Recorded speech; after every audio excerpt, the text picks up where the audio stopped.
कविता की पुकार। इमरान प्रतापगढ़ी की कविताएं सामाजिक न्याय, भाईचारा और इंसानियत की मजबूत आवाज के रूप में मशहूर हैं। उनकी रचनाएं न सिर्फ दिलों को छूती हैं, बल्कि समाज में फैले अन्याय, भेदभाव और जुल्म के खिलाफ एक ताकतवर बयान भी देती हैं। उनकी कविताओं में गहरी भावनाएं, हिम्मत और सच्चाई का मिश्रण है, जो उन्हें खासकर युवाओं और मुस्लिम समाज में एक प्रेरणा स्रोत बनाता है। आज की इस कहानी का नाम है कविता की पुकार। सबसे पहले इस चैनल को सब्सक्राइब करें। अब इस कहानी को शुरू करते हैं। सूरज की पहली किरणें जब प्रयागराज के पास के छोटे से गांव रसूलपुर की मिट्टी पर पड़ रही थीं, तब 24 साल का फरहान अपनी छोटी सी किताबों की दुकान खोल रहा था। फरहान का गांव, जहां बिजली की रोशनी रात में कभी कभी आती थी और पानी की कमी से लोग परेशान रहते थे, एक ऐसी जगह थी जहां सपने अक्सर जिंदगी की सच्चाई से पहले ही चकनाचूर हो जाते थे। लेकिन फरहान का सपना कुछ अलग था। वह अपने गांव के बच्चों को शिक्षित करना चाहता था, उन्हें वो ताकत देना चाहता था जो शब्दों और ज्ञान में छिपी होती है। फरहान की दुकान में पुरानी किताबें, कुछ अखबार और एक पुराना ट्रांजिस्टर रेडियो था, जो कभी चलता तो कभी बंद हो जाता। एक सुबह रेडियो पर एक कविता की आवाज गूंजी। यह इमरान प्रतापगढ़ी की मशहूर कविता मदरसा थी। मदरसा हूँ मैं, इंसानियत का पाठ पढ़ाता हूँ, किताबों की रोशनी से अंधेरों को मिटाता हूँ। मेरे आंगन में बच्चे नन्हे सपनों के साथ कुरान की आयतों में इंसाफ का सबक पाते हैं। फिर क्यों मुझ पर इल्जाम कि मैं बम बनाता हूँ? मैं तो सिर्फ इंसानियत सिखाता हूँ। फरहान जैसे रुक गया। उसने रेडियो की आवाज और तेज की और कविता के हर शब्द को अपने दिल में उतार लिया। यह कविता उसके लिए महज शब्द नहीं थी, बल्कि एक पुकार थी जो उसके गांव के उन बच्चों की थी जिन्हें समाज गलत समझता था। फरहान का गांव, जहां ज्यादातर मुस्लिम परिवार बसे थे, अक्सर लोगों की गलत नजरों का शिकार होता। लोग उनके मदरसे को आतंक का अड्डा कहकर हंसते और बच्चों को शक की निगाह से देखते। फरहान ने मन ही मन सोचा, यह कविता तो मेरे गांव की ही कहानी बयान कर रही है, मुझे इसे बच्चों तक पहुंचाना चाहिए।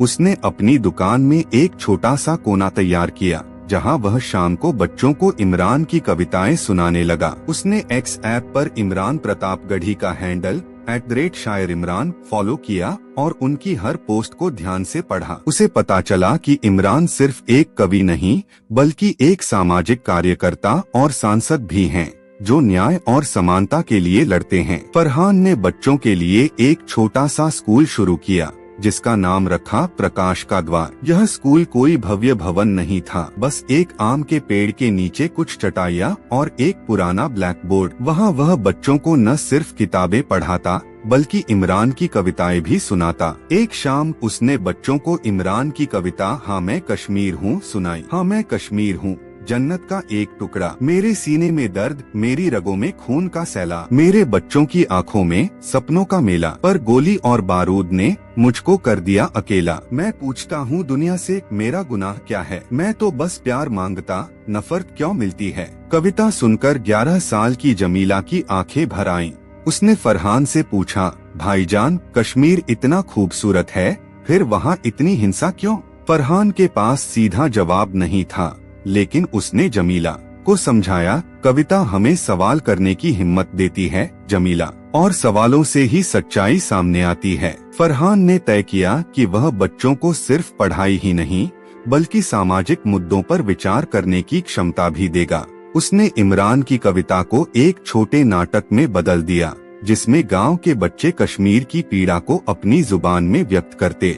नाटक की रिहर्सल चल रही थी जब गांव के कुछ लोग भड़क उठे। उन्हें लगा कि यह कविता राष्ट्र विरोधी है। फरहान ने उन्हें समझाने की कोशिश की, यह कविता कश्मीर के लोगों के दर्द की बात करती है, देश के खिलाफ नहीं। यह इंसानियत की पुकार है। लेकिन गांव में तनाव फैलने लगा। फरहान ने हार नहीं मानी। उसने बच्चों के साथ इमरान की एक और कविता मैं फलस्तीन हूँ शेयर की, जो उसने एक्स पर इमरान की पोस्ट से सुनी थी। मैं फलस्तीन हूँ, जमीन का वो टुकड़ा जहाँ हर बच्चा जन्म लेता बमों के साये में, मेरी मिट्टी खून से लथपथ, फिर भी हौसला बाकी, मेरे लोग लड़ते हैं इंसाफ की एक आखिरी जंग के लिए। दुनिया चुप है पर मैं चुप नहीं रहूंगा। मेरी आवाज कविता बन हर दिल तक पहुंचेगी। इस कविता ने फरहान को नई ऊर्जा दी। उसने गांव वालों को इकट्ठा करके एक बैठक बुलाई जिसमें बच्चों ने यह कविता सुनाई। 9 साल का अली, जिसके पिता किसान थे,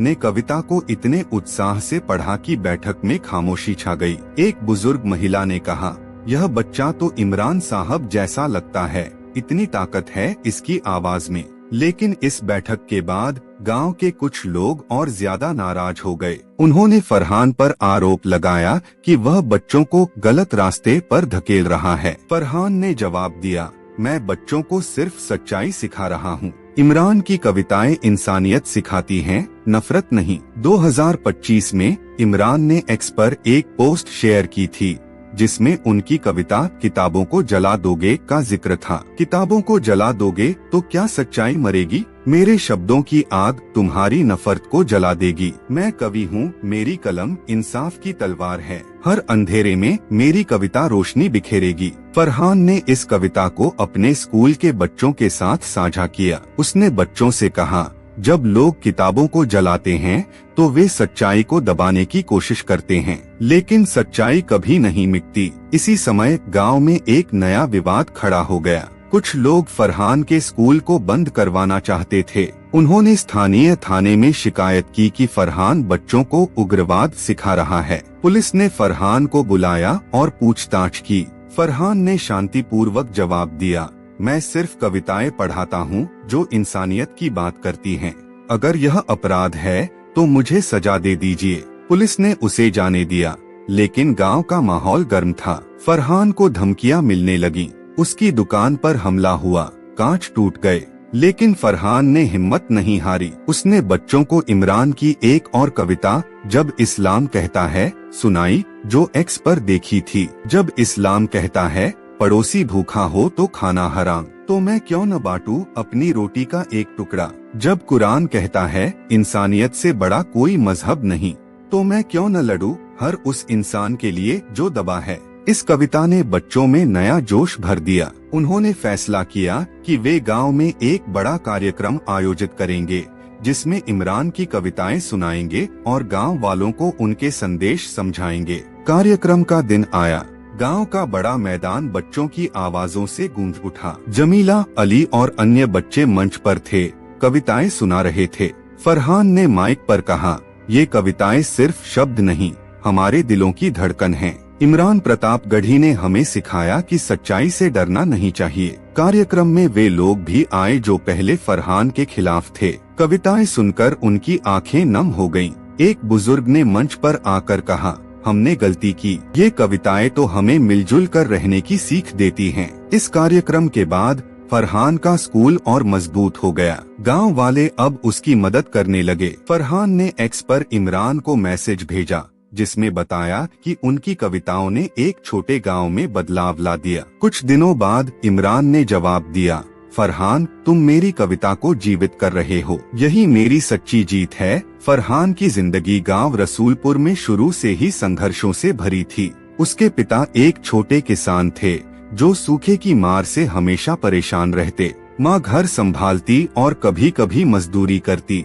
फरहान बचपन से किताबों का शौकीन था। स्कूल में वह हमेशा अव्वल आता, लेकिन कॉलेज की पढ़ाई के लिए पैसे नहीं थे, इसलिए उसने किताबों की छोटी दुकान खोल ली जहां से वह गांव के बच्चों को सस्ती किताबें देता। दुकान पर आने वाले बच्चे उसके दोस्त बन जाते और वह उन्हें मुफ्त में कहानियां सुनाता। उस दिन जब रेडियो पर मदरसा कविता बजी, फरहान की जिंदगी बदल गई। वह रेडियो के पास बैठा रहा कविता खत्म होने तक। उसके बाद उसने सोचा, यह कवि कौन है, इतनी ताकत कहां से आती है। इन शब्दों में उसने दुकान बंद की और गांव के इकलौते साइबर कैफे में जाकर एक्स ऐप डाउनलोड किया।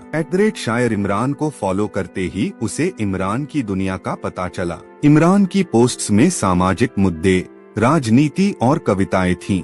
एक पोस्ट में इमरान ने लिखा था, कविता सिर्फ शब्द नहीं, क्रांति का हथियार है। फरहान ने उसी शाम से बच्चों को इकट्ठा करना शुरू किया। पहले दिन सिर्फ 5 बच्चे आए, जमीला, अली, रिजवान, सारा और मोहम्मद। वह उन्हें पेड़ के नीचे बिठाता, चाय पिलाता और कविता सुनाता। जमीला, जो सबसे होशियार थी, पूछती, भाईजान मदरसा क्या बुरा है? फरहान बताता, नहीं, मदरसा ज्ञान का घर है, लेकिन लोग गलत समझते हैं। इमरान साहब ने इसी गलतफहमी के खिलाफ लिखा है। धीरे धीरे स्कूल बड़ा होने लगा। अब 20 बच्चे आते। फरहान ने ब्लैक बोर्ड पर कविता लिखकर समझाता। एक दिन उसने हाँ मैं कश्मीर हूँ कविता पर चर्चा की। बच्चों ने सवाल किए, कश्मीर में क्या हो रहा है? फरहान ने अखबार से क्लिपिंग दिखाई, लेकिन कहा, कविता हमें महसूस कराती है। तथ्यों से ज्यादा बच्चों ने नाटक तैयार किया। रिहर्सल में अली ने कश्मीर की भूमिका निभाई, जमीला ने माँ का रोल। नाटक देखकर गांव के कुछ बच्चे हंसते, लेकिन कुछ गंभीर हो जाते। गांव में अफवाहें फैली। सरपंच के बेटे ने कहा, फरहान बच्चों को भड़का रहा है, कश्मीर की बातें करके देशद्रोह सिखा रहा। फरहान ने सरपंच से मिलकर समझाया, लेकिन सरपंच ने कहा, सावधान रहो, गांव में शांति बनी रहे। तनाव बढ़ा। एक रात फरहान की दुकान पर पत्थर फेंके गए। वह डर गया, लेकिन सुबह बच्चों को देखकर हिम्मत आई। फिर आई मैं फलस्तीन हूँ कविता। फरहान ने एक्स से डाउनलोड की और बच्चों को सुनाई। अली ने कहा, भाईजान फलस्तीन कहाँ है? फरहान ने नक्शा दिखाया, संघर्ष की कहानी बताई। बच्चों ने पोस्टर बनाए, इंसाफ के लिए आवाज उठाओ। बैठक में गांव वाले आए, लेकिन कुछ नाराज होकर चले गए। विवाद बढ़ा। पुलिस आई। फरहान से पूछा, क्या सिखा रहे हो? फरहान ने कविताएं दिखाई। पुलिस गई, लेकिन धमकियां जारी रहीं। फरहान ने किताबों को जला दोगे कविता से हिम्मत ली। बच्चों ने कहा, हम आपके साथ हैं। जब इस्लाम कहता है, कविता ने सबको एकजुट किया। कार्यक्रम में 100 लोग आए। बच्चे मंच पर चढ़े, कविताएं पढ़ी। सरपंच भी आया, प्रभावित हुआ। अंत में सबने तालियां बजाईं। फरहान की जीत हुई। इमरान का मैसेज मिला, फरहान खुश हुआ। गांव बदल गया। अब स्कूल में मदद मिलती, बच्चे पढ़ते। फरहान ने सोचा, कविता की पुकार कभी खामोश नहीं होती।